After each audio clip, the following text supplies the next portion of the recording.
Mais juste pour dire que l'élaboration du projet de budget a été effectuée avant l'agression israélienne contre le Liban et ses répercussions économiques, financières et sociales, ce qui rend les dépenses et les recettes du projet irréalistes.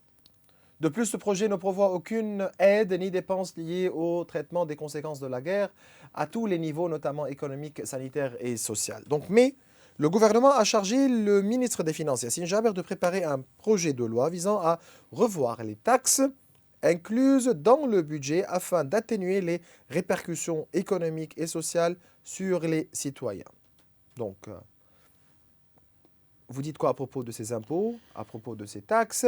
Comment peut-on augmenter les impôts et les taxes dans une économie qui vient juste de sortir d'une guerre, d'un conflit?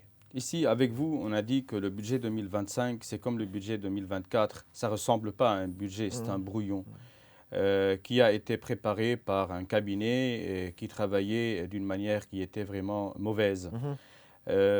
Et par suite, le fait de le promulguer, moi je vois que ce n'est pas par conviction. Mhm. Mais c'est Ils ont été obligés de faire ça. c'est pas obligé, mais c'est parce que vous voyez la situation, les contraintes économiques sont toujours alors désastreuses.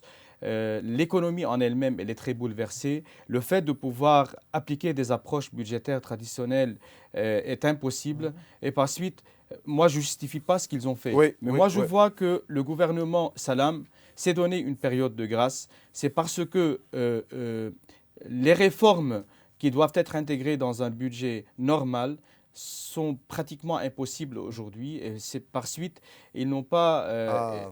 et voyant les préoccupations du côté du Parlement, il n'y avait pas d'autre choix que de l'adopter, que de le voter.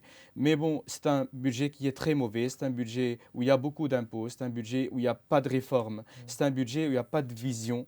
Et moi, je ne vois pas que le projet de loi qui va être préparé par le ministre des Finances, il va résoudre le problème. Ça va donc, atténuer un peu. donc voilà, quel est le rôle du ministre?